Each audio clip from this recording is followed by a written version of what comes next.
सभी को नमस्कार। आज 22 मार्च को जल दिवस का आयोजन किया जा रहा है और इस बार इस आयोजन की थीम है ग्लेशियर संरक्षण। पानी का मोल प्यास लगने पर ही पता चलता है और वर्तमान में इस अनमोल प्राकृतिक संसाधन की प्रचुर मात्रा है, इसलिए किसी को इसका मोल पता नहीं लग रहा। लेकिन आप सोचिए कुछ साल दशक बाद जब आपको ये होगा कि पानी नहीं रहेगा तो आपका गला तर कैसे होगा। आपको एहसास होगा कि पानी की कीमत क्या है।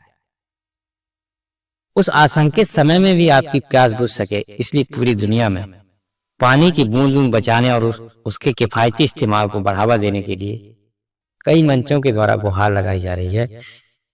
और जो ग्लेशियर संरक्षण है यह बहुत आवश्यक है, क्योंकि दुनिया भर में पेयजल का 70% हिस्सा जो हमारे ग्लेशियर्स हैं इनके अंदर ही संरक्षित है।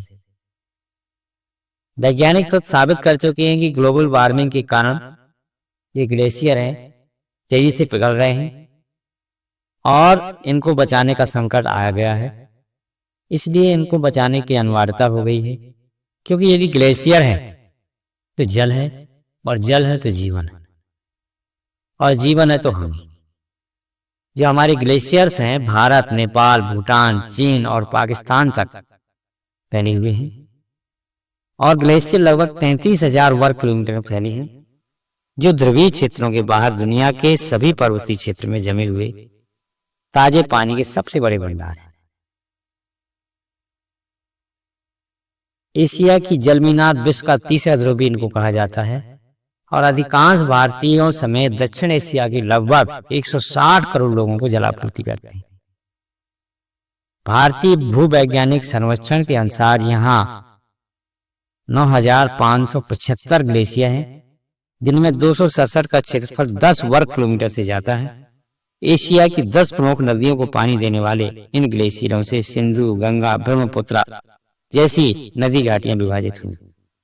लेकिन जो हमारा जलवायु परिवर्तन हो रहा है इसकी वजह से जो ग्लेशियर हैं 20 से 30% तक सिकुड़ गए हैं और जो वैश्विक टेम्परेचर है 1.5 डिग्री सेल्सियस की बढ़ोतरी हुई है। वर्ष 2100 तक हमारे 1/3 ग्लेशियर गायब हो सकते हैं और 2 डिग्री तक तापमान बढ़ने से तो 2/3 ग्लेशियर गायब हो जाएंगे और हमें पानी की बहुत बड़ी समस्या आएगी। हमारे ग्लेशियर्स को बचाना, पानी को बचाना बहुत आवश्यक हो गया है। सभी को इसके बारे में बात करनी चाहिए, क्योंकि देखिए सबसे ज़्यादा यदि ग्लेशियर का इम्पोर्टेंस है, यदि हम जम्मू की बात करें तो जम्मू कश्मीर में ग्लेशियर्स हैं लगातार सिकुड़ रहे हैं, जिससे नदियों का जलस्तर भी कम हो रहा है। ग्लेशियर छोटे होने का प्रमुख कारण ग्लोबल वार्मिंग और कम बर्फबारी माना जाता है। इससे एक और बड़ा खतरा बन गया है कि ग्लेशियर सिकुड़ने से पहाड़ों पर कई छोटी छोटी झीलें बनती जा रही हैं, जिससे वहां पर यदि पानी हो गया तो क्या होगा कि पहाड़ खिसकने लगेंगे, हिमस्खलन होने लगेगा। जम्मू कश्मीर में नदी नालों की नहीं बल्कि अन्य स्रोतों का जलस्तर भी तेजी से कम होता जा रहा है। विशेषज्ञों के अनुसार कश्मीर में कोलाहोई ग्लेशियर लिद्दर नदी का मुख्य स्रोत है, जिसका पानी अनंतनाग जिले के लिए महत्वपूर्ण है। इसका दायरा 1962 से अब तक 2.81 किलोमीटर घट गया है। वहीं तेजावास ग्लेशियर का दोबारा 2.76 किलोमीटर कम हुआ है। इसलिए झीलों और वेटलैंड में जलस्तर कम होना चिंताजनक है। भारतीय प्रौद्योगिकी संस्थान श्रीनगर के डिपार्टमेंट ऑफ सिविल इंजीनियरिंग के विशेषज्ञ डॉक्टर खालिद अहमद मुजामिल ने बताया कि डल झील, बुल्लर झील और कई झीलों और वेटलैंड तथा नदी नालों में जलस्तर बहुत कम हुआ है, जो बहुत ही चिंता का विषय है। बूंद बूंद के लिए तरस सकते हैं हम यदि हमारे ग्लेशियर खत्म हो जाएंगे। जलवायु परिवर्तन के कारण ग्लेशियर पहले से अधिक तेजी से पिघल रहे हैं और इन्हें संरक्षित करने के लिए तत्काल यदि आपने कदम नहीं उठाया, आने वाले दिनों में दुनिया को प्यास बुझा पाना मुश्किल हो जाएगा। इसलिए विश्व जल दिवस 2025 की थीम ग्लेशियर संरक्षण पर आधारित है। ग्लेशियर का इतना ज्यादा महत्व है कि ये तापमान में नियंत्रण में योगदान कर सकते हैं।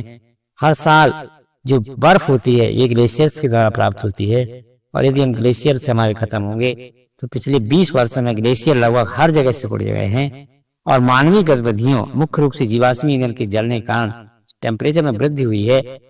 2000 और 2023 के बीच ग्रीनलैंड और अंटार्कटिका ग्लेशियर ने हर साल 270 अरब टन बर्फ खो दी है।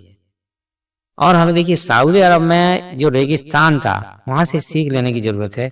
एक समय रेगिस्तान की पहचान रखने वाला सऊदी अरब अब अत्याधुनिक तकनीक के माध्यम से दुनिया का सबसे बड़ा जल उत्पादक देश बन गया है। यहाँ डिसालिनेशन यानी बिलवर्गीकरण कर समुद्र के खारे पानी को पानी योग्य बनाया जाता है।